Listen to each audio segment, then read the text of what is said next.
The issue of $62 billion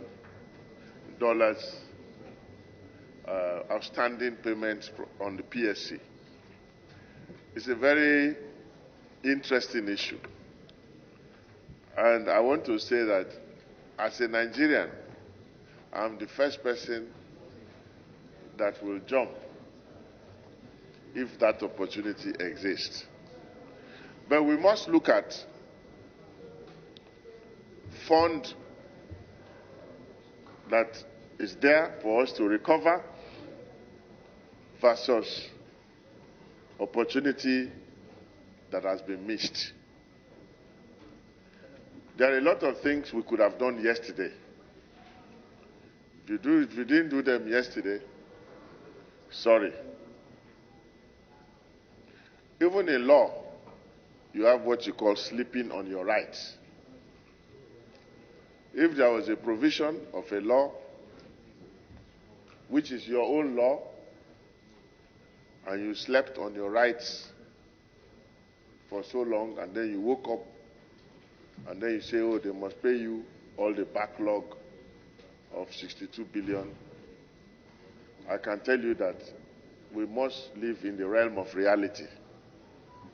No company will have 62 billion sitting somewhere. $62 billion is a lot of money. I don't see how we can get $62 billion. Maybe we can still discuss with them, but let us also see it more as a lost opportunity.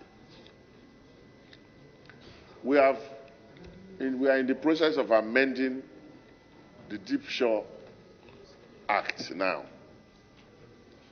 And why are we amending it?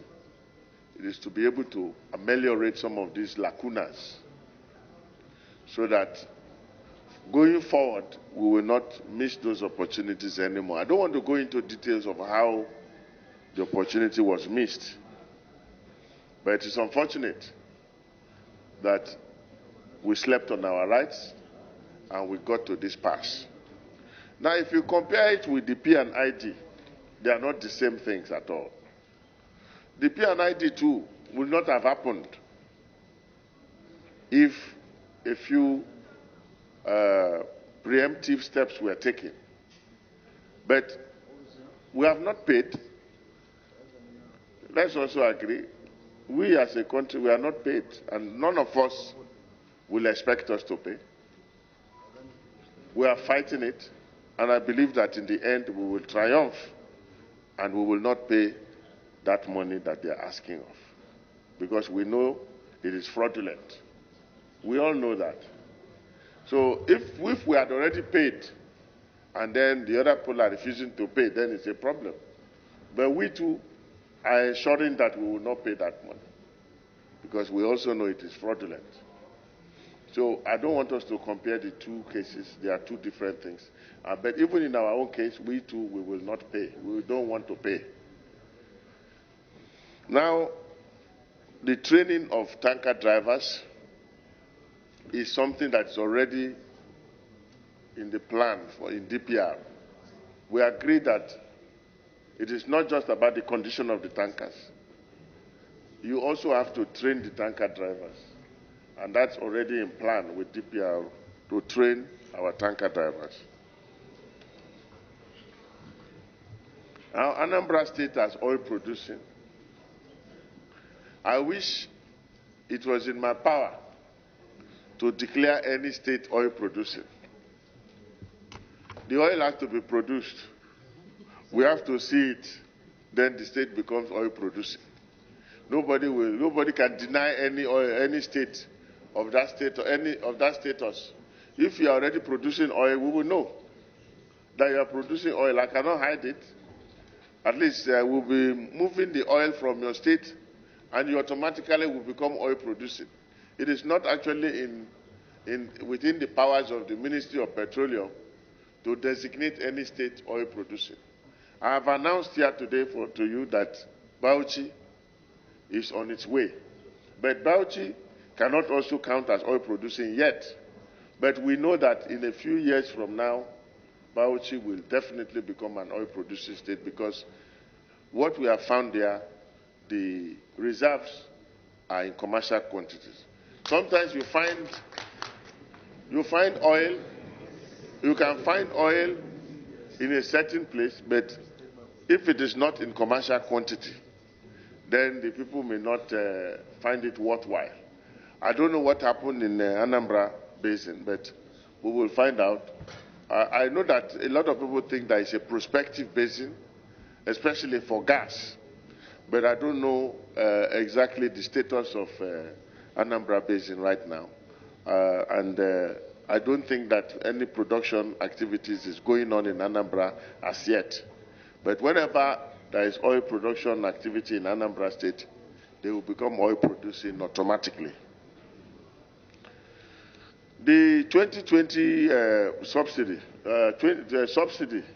I want to say, look, this government is not about to remove subsidy because it is difficult. We believe as a government that our people are already going through a lot of suffering. And we cannot, as a government, a responsible government, heap another issue of petroleum price hike or removal of subsidy on Nigerians. So it is not on the cards at all. We are just looking at how we can manage it. But of course, all of us agree, and I am one of the first to tell you that we also believe that the consumption that is being posted on a daily basis, it doesn't represent the actual consumption of petroleum products in this country. We don't believe that Nigerians are consuming over 60 million liters a day. There is a lot of smuggling. And because the petroleum product is cheaper in Nigeria, a lot of our neighbors are taking advantage of the cheaper prices in Nigeria. So Nigeria is now almost subsidizing half of Africa, which is very difficult for us to do. So you can see that the government is doing something about controlling some of these leakages. And once those leakages are in place, we believe that subsidy can be at least bearable, the cost of subsidy. If I talk about fixing the refineries, that's also another way of dealing with the same issue. If we fix the refineries and we're able to pump from the refineries, that will also reduce the cost of subsidy on the government. So the government is looking at it more from that angle than from the angle of removing subsidy. So it is not on the card at all. I know that, there is pressure on Nigeria from other countries, but if you say the Germans say, oh, yes, they are taxing and we are subsidizing, we will also tell them that their reality in Germany is different from our reality in Nigeria. Bulk cargo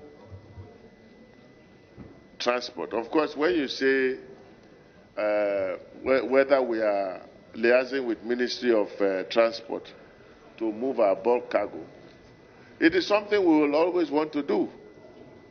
But you know that the bulk cargo transportation infrastructure is not also fully developed. If the railway network is very developed and we are not taking advantage of it, then you can ask us that question. But right now, as a country, we are also in the process of developing that infrastructure. And when that infrastructure is in place, definitely we too will smile, and because we will take advantage of that infrastructure and move products and materials by rail, so that it will save us a lot of cost and save our roads as well. Federal character in agencies, you know that it is a condition precedent that before you employ, federal character has to approve. So I believe that that is already very much in play in the Ministry of Petroleum.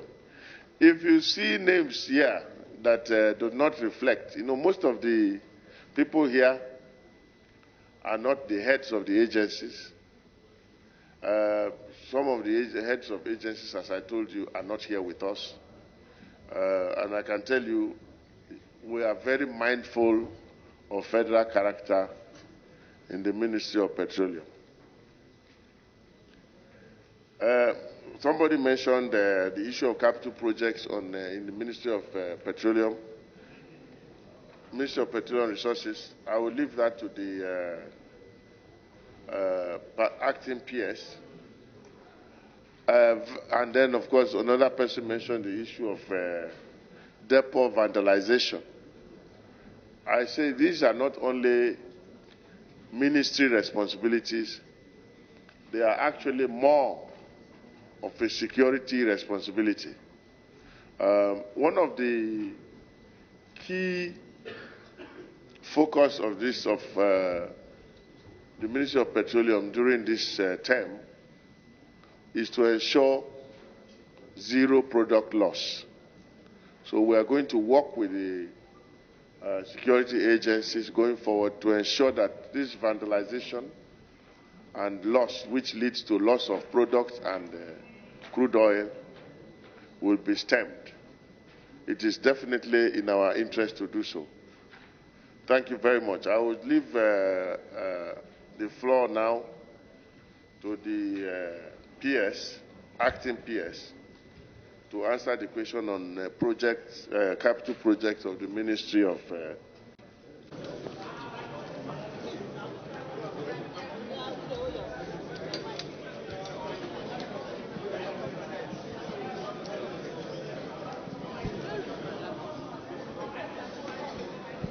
Yeah. Honorable Minister, you are welcome. Thank you. Want to find out your program for the NNPC as well. What is your program? Doesn't have enough time. Just one or two questions. Your program for subsidy was not captured in the budget. So why did not the kind of secrecy surrounding the budget, the subsidy?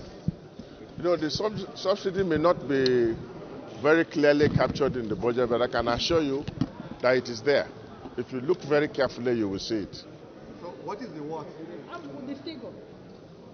Well, of course, we all know. I mean, the price of product with PMS will still be 145. That's what should concern you. Yes, sir. With the recent closure of Nigerian borders, has it reflected in the figures of daily consumption of petrol? Definitely. We are beginning to see the numbers reduce from over 60 million liters a day. It already came down to, as at the last count, about 52 million liters a day.